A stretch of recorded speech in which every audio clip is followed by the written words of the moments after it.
काहीच नाही, त्रास काहीच नाही आपल्याला. सुरुवातीला जरी 100 राहायचे आणि आता 50, 60, 70 असतात. सुरुवातीला आम्ही दोघांनी बगत चप्पलचे पायवारी केली, त्यावेळेस यांच्या पायाला पुरपं होते आणि ज्यावेळेस यांनी बगत चप्पलची पायवारी केली तेव्हापासून झाले. नाही, एकदम चांगलं वाटते. असे बाबाची वारी म्हणली ना सगळं दुःख हरून जाते. आता माझी वय 85 वर्षाची आहे तरी मला चालायचं काहीच वाटत नाही. मला असा अनुभव आला की देवासाठी कितीही केलं ते थोडंच आहे. आणि इथं पाहू शकता वारीमध्ये वाहन सेवा देणाऱ्यांचं विशेष महत्त्व असतं. स्त्रीला सेवा द्यायची होती त्याच्याकरता ट्रॅक्टर वाहन आपण सेवा देत आहोत. तिला 1985 पासून पैदल दिंडी सोबत येतो. जवळ येत चाललं तर तसा आनंद वाढत चालला.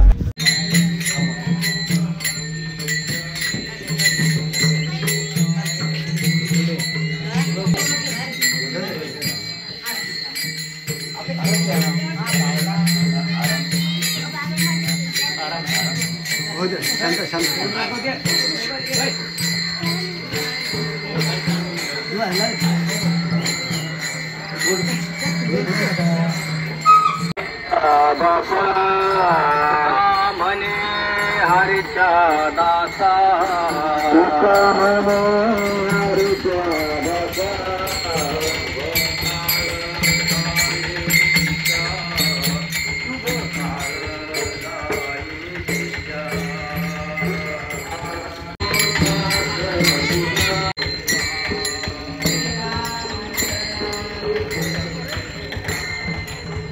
जय गजानन माऊली. आज वारीचा 3रा दिवस, गावातून निघून आज 3रा दिवस झाला. चालत असताना तुमच्याकडे हातपाय वगैरे काही दुखतात? काहीच नाही, त्रास काहीच नाही आपल्याला. जय गजानन. जय गजानन माऊली. सावत्रा ते शेगाव वारीमध्ये आपण चालत आहोत. तर आपल्या वारीला किती वर्ष झालेत? 25 वर्ष पूर्ण झाले. वारीमध्ये सुरुवातीला किती लोक असतात आणि आता किती आहे? सुरुवातीला जरी 100 राहायचे आणि आता 50, 60, 70 असतात. समजा तुम्हाला काय वाटतं, गावकऱ्यांनी सहभाग वाढवला पाहिजे त्याच्याबद्दल काय सांगाल? गावकडे सहभाग वाढवतातच ना. वाढवलं पाहिजे. दरवर्षी वाढतच आहे. वारीमधील काही असा एखादा किस्सा? 25 वर्षापासून वारी चालवत आहे. हो, एक किस्सा आहे, मी सांगतो ना. सुरुवातीला आम्ही दोघांनी बगत चप्पलचे पायवारी केली, त्यावेळेस यांच्या पायाला पुरपं होते आणि ज्यावेळेस यांनी बगत चप्पलची पायवारी केली तेव्हापासून झाले. आणि हा एक सर्वात मोठा अनुभव यांच्यासाठी. आणि सुरुवातीच्या काही असं ट्रॅक्टर ॲटो असं नाही, काही वाहन सुविधा नसायची तेव्हा तुम्ही आपले जे कपडे आहे हे डोक्यावर घेऊन चाललो. रात्रीचे झोपायचे हे ते त्यात डोक्यावर घेऊन डोक्यावर घेऊन.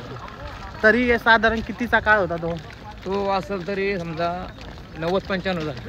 आणि वारीमध्ये चालत असताना कोणत्या वारकऱ्याला काही पाय दुखा लागले, काही आजार पडलं तर तुम्ही नियोजन कसं करता? कसं आजपर्यंत काही अनुभव आलाच नाही आमच्यासाठी, पण आल्यानंतर काही सेवादारी असतात ते त्यांच्या दवाखान्याची व्यवस्था करतात आणि दवाखाना पण फ्री होतो त्यांचा सर्व. म्हणजे वारीमध्ये कुठल्याही प्रकारची अडचण नाही, बिमार पडलं काही पडलं हो सर्व व्यवस्था होती. आपण बघू शकता सगळं वारकरी. आणि आपल्या वारीमध्ये महिलांचा पण खूप मोठ्या प्रमाणात आहे. आमच्या काकू त्यांची आपण बाईट घेऊया. काकू, कसं वाटतं तुम्हाला? काका पाय वगैरे दुखतात? नाही, अजिबात नाही. आणि आजीचं वय कमीत कमी 85 वर्ष असलेले तरी पण आजी वारीत चालत या त्यांना 2 शब्द बोला. असे घेतले विचार ना, प्रश्न विचारा. कसं वाटतं? पाय दुखतात काही? नाही, एकदम चांगलं वाटते. असे बाबाची वारी म्हणली ना सगळं दुःख हरून जाते. आता माझी वय 85 वर्षाची आहे तरी मला चालायचं काहीच वाटत नाही. बाबांना मला असंच दरवर्षी शक्ती द्या आणि बाबाची वारी करा. म्हणजे वारी चालायचं असलं तर वयाचं काहीच हे नाही. तुम्ही किती पण वयाचे हो, जेव्हा श्रींची कृपा होती तेव्हा आपण वारीमध्ये चालतो आणि हातपाय दुखत नाही, काय नाही. दरवर्षी बाबांना आपल्याला एवढ्या वारी.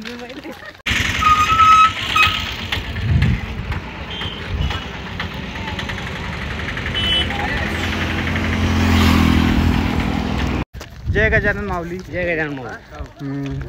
आज आपल्या वारीचा शेवटचा दिवस. आज आपण शेगावात पोहोचणार आहे. तर शेगावला आज पोहोचत असताना तुम्हाला काय भावना येत आहे? आपण शेगावच्या आम्ही आता शेगावच्या जवळ आलेलो आहे. जवळपास काही तासातच आपण आता संतनगरी शेगावमध्ये दाखल होणार आहोत. तर मनात एक उत्सुकता आहे की आपण केव्हा संतनगरीत पोहोचणार आहे, त्याची खूप उत्सुकता आहे. आता काही काही तासातच आम्ही आता संतनगरीत दाखल होणार आहोत. म्हणजे थोड्याच वेळात आपण आता हां श्रींचं दर्शन घेणार आहोत. हां. तर काय होता अनुभव वाटेनं चालत असताना? वाटेनं चालत असताना खूप असे भाविक भक्त भेटले की जे लांब लांबून आले होते. लोणार, परभणी. एक नवीन त्यांना पाहून एक अशी नवीन एक ऊर्जा निर्माण होते आपल्या शरीरात. असं वाटतंय आपल्याला की आपण चालतच राहावं संतनगरीकडं. आणि भरपूर आपण पाहू शकता आता भरपूर वारकरी मंडळी आहे, महिलासुद्धा आहेत. असे तुम्ही आता श्रींच्या थोड्याच वेळात म्हणजे श्रींचं दर्शनासाठी पोहोचणार आहात. तर काय मागणार आहात श्रींना? श्रींना मागायसारखं असं काही नाही. आपण Already पायवारी श्रींनी आपल्याला चालत असताना श्रीच आपलं काही मागायच्या आधी सर्व काही देऊन टाकत असतात.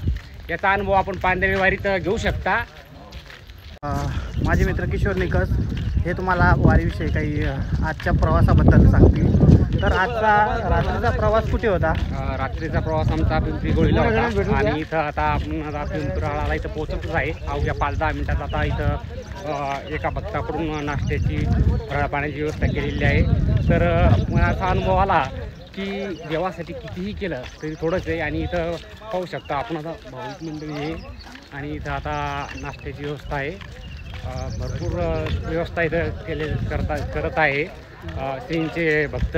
तरी एक श्रींची एक नवीन ऊर्जा आपल्याला पाहायला मिळते. यांच्याकडं या भक्ताकडं पाहूनच आपल्याला एक अशी नवीन उमेद जागी होती की ही वारी ही सतत चालूच राहावी.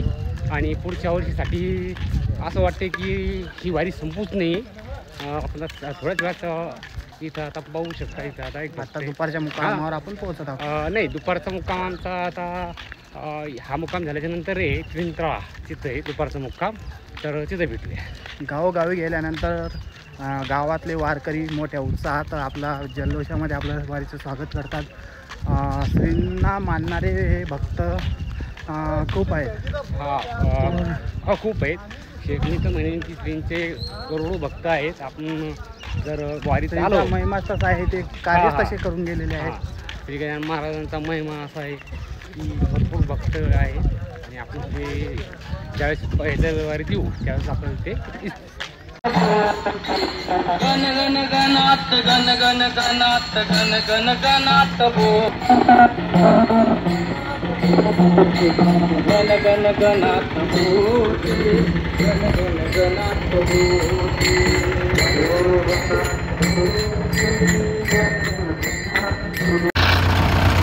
जय गजानन. आपण सावत्रा ते शेगाव पायीवारीमध्ये चालत आहे. आणि विशेष म्हणजे वारीमध्ये वाहन सेवा देणाऱ्यांचं विशेष महत्त्व असतं. कारण की मोफत वाहन सेवा आपले गजानन दिलेली आहे. तर तुम्हाला कशी प्रेरणा मिळाली की आपण फ्रीमध्ये वाहन सेवा वारीसाठी देतो? स्त्रीला सेवा द्यायची होती, त्याच्याकरता ट्रॅक्टर वाहन आपण सेवा देत आहोत. आणि तुमची वाहन फ्रीमध्ये मोफत वाहन सेवा देत आहे. तुमचं किती वर्ष आहे? हे माझं पहिलं वर्ष आहे, पण वारीचं 25वं वर्ष आहे. त्याच्या अगोदर माझे वडील वारीसोबत राहत होते. हे 25वी वारी माझी आहे. आणि आपल्याला नेमकं कशी प्रेरणा मिळाली? आणि तुमचं याच्या मागचं काय हे आहे?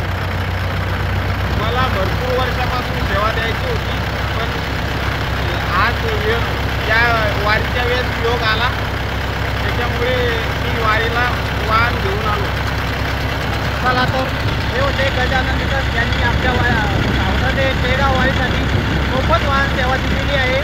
आणि चालीमध्ये जे वारकऱ्यांचं सामान असतं आणि मुक्कामाच्या ठिकाणी जेव्हा कुठं काही तर त्यांचं जेवणाचे साहित्य असतं ते तुम्ही कसं काळजी घेता त्याची? त्यांच्या जे सेवा सेवाधारींच्या बॅगी येतात ते त्यांच्या व्यवस्थित ठेवतो आम्ही, ध्यान ठेवतो आणि त्यांना थकवा आला तर त्यासोबत नक्कीच तुमच्यासोबत 1-2 सेवाधारी आतमध्ये पण असतील जे की सामानाची काळजी घेतात.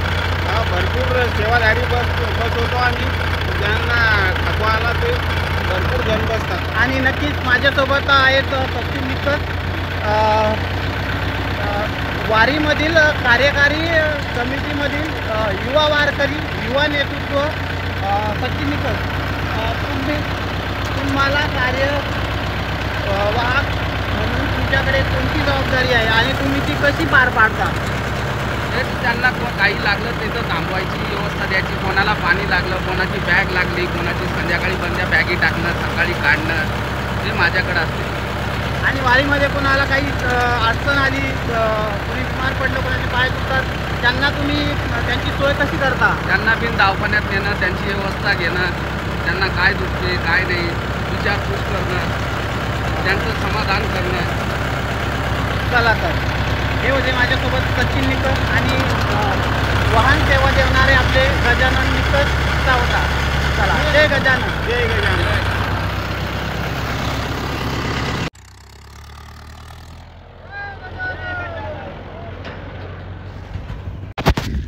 जय गजानन मंडळी. माझ्यासोबत काही वारीमधील जुने वारकरी आहेत जे दरवर्षी वारी करतात न चुकता आणि ते वारीचं दरवर्षी नियोजनही करतात. तर काका, वारीबद्दल तुम्ही काय सांगताल? तुम्ही म्हणजे कधीपासून वारी चालू केली आणि ही दरवर्षी वारी तुम्ही कशी चालवता आणि वारीत दरवर्षी वारीतील वारकऱ्यांची संख्या वाढण्यासाठी तुम्ही काय करता आणि वारकऱ्यांचं तुम्हाला कसं प्रतिसाद मिळतो? आम्ही सुरुवातीला 1985 पासून पैदल दिंडी सोबत येतो. आता सुरुवातीच्या काळामध्ये आम्ही 10 ते 11 लोक यायचो, कोणी इकडे येत नव्हतं. परंतु नंतर क्रमाक्रमानं दरवर्षी वाढच होत गेली आणि दिंडीतील अनुभवसुद्धा प्रत्येक व्यक्तीला येत असल्यामुळे जो नवीन आला त्याला अनुभव आला की तो दुसऱ्याला सांगतो. अशा प्रकारे प्रत्येक वर्षी आमची दिंडी आजपर्यंत वाढत गेलेली आहे. आणि काका, तुम्ही काय सांगताल वारीबद्दल? आम्ही 1985 पासून वारी करतो आणि या वारीचे अनुभव आम्हाला चांगल्या प्रकारे आले. गजानन महाराजांचे अनुभव चांगले असल्यामुळं दरवर्षी वारकरी संख्या वाढत आहे आणि त्यानं व्यवस्थापन भाविक भक्ती चांगली करतात. जेवणाची व्यवस्था, झोपण्याची व्यवस्था, आंघोळीची सर्व व्यवस्था चांगल्या प्रकारे होते. त्यामुळं वारकऱ्याचं प्रमाण वाढत आहे. म्हणजे रस्त्याने जे मुक्काम असतात ते अगोदरच ठरलेले असतात. कारण की खूप वर्षांपासून दिंडी चालू आहे, तर दरवर्षीप्रमाणे जिथे मुक्काम दिलेले आहे तुम्ही मग पूर्वतयारी कशी करता त्यांना पुढे येऊन सुरुवातीच्या काळामध्ये आमचे मुक्काम नव्हते, परंतु नंतर मुक्काम दिल्यानंतर जे जुने मुक्काम आहेत तेच आजपर्यंत कायम आहे. आम्ही सुरुवातीला मोटरसायकल घेऊन येतो आणि त्यांना भेटतो आणि ते मुक्काम काही दुसऱ्याला देऊ देत नाहीत.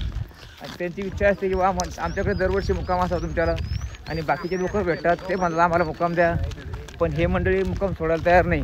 म्हणजे प्रत्येकाला स्त्रींची सेवा करण्यासाठी उत्सुक असतात. त्यांना म्हणजे सेवेचं संधी मिळावी यासाठी सर्वच जण तत्पर असतात. परंतु जुन्या लोकांना न डावलता नवीन व्यक्तींना आम्ही मुक्काम देऊ शकत नाही, कारण जुने सोडायला तयार नसल्यामुळं. आणि जुने न सोडण्याचं कारण एक आहे की जे दरवर्षी रूट पडलेला आहे त्याच्यामध्ये त्यांना त्यांची श्रद्धा आहे गजानन महाराजावर आणि गजानन बाबा त्यांचा अनुभव भेटतो त्यांना दरवर्षी. त्याच्यामुळे ते पंगत सोडायला तयार नाहीत, मुक्काम सोडायला तयार नाहीत. कितीही केलं तरी कमी न होता उलट भरभराटीच त्यांना अनुभव खूप आलेले आहेत. हो. आणि प्रत्येक ठिकाणी जा, आपल्या महाराष्ट्रातच नव्हे पण भारतामध्ये कोणत्याही कोपऱ्यात जा, गजानन महाराजांचे भक्त आपल्याला आणि वारकऱ्यांना सेवेसाठी हे तत्पर असतात. पूर्ण भारतामधलं आणि सगळ्यात शिस्तप्रिय आणि भक्तिमय संस्थान हे गजानन महाराज संस्थानच आहे. पूर्ण भारतात नावाजलेलं संस्थान गजानन महाराजांचंच आहे. अशी शिस्त कुठल्याही संस्थांमध्ये नाही. आज आम्ही पूर्ण भारत हिंडलो, पण गजानन महाराजसारखी व्यवस्था कुठल्याच संस्थांमध्ये भेटली नाही. पूर्वी आपल्या गावकऱ्यांनी ही वारी चालू केली आणि नंतरच्या काही काळानंतर जेव्हा ही वारी तुमच्याकडे आली तर तुमच्या पुढे काय आव्हान होते तुम्हाला, म्हणजे वारी चालवायची तर तुम्हाला कसं वाटत होतं? नाही, आम्हाला त्यात उत्सुकता होती आणि दरवर्षी आमचे वारकरी वाढत गेले. प्रत्येक व्यक्ती म्हणत आम्हाला येऊ द्या, आम्हाला येऊ द्या. म्हणजे असं नाही की कधी वारी खंडली, असं कधीच झालं नाही अजिबात. आणि त्यात वारकऱ्याचं प्रमाण वाढतच गेलो. नक्कीच. जय गजानन.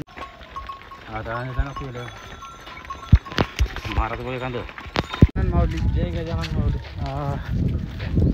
आपण वारीच्या तिसऱ्या दिवशी आज शेगावाच्या शिवारामध्ये पोहोचलो आहे. तर कसा आहे आनंद, आता काय वाटतं तुम्हाला? आनंदी आनंद आहे. मस्त शेगाव जत जवळ येत चाललं तसं आनंद वाढत चालला. आता दर्शनाची ओढ लागली. हो, श्रींच्या लवकरात लवकर दर्शन होईल असं वाटते.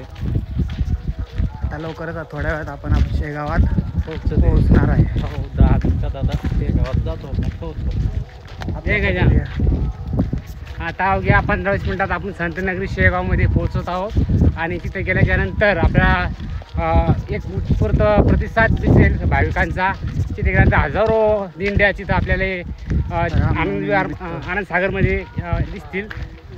रामनवमीनिमित्त दरवर्षीप्रमाणे यावर्षी हजारो लाखो भाविक शेगाव या नगरीत येतात.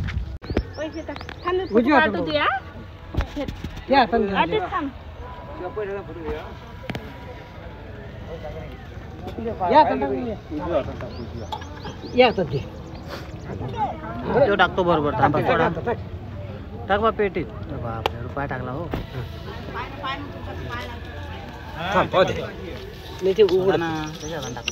दोन मिनिटं टाका. ठेव इकडं पाय, इकडं पाय ना, ती बाजूला.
त्यामध्ये